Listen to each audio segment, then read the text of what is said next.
Have you ever wondered how a sudden change in leadership could reshape Russia's approach to the war in Ukraine?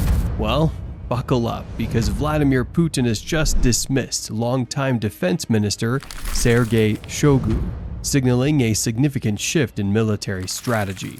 This move has left political analysts and military experts buzzing with speculation and theories. But why was Shoigu ousted? And what role does economist Andrei Belousov play in this shakeup?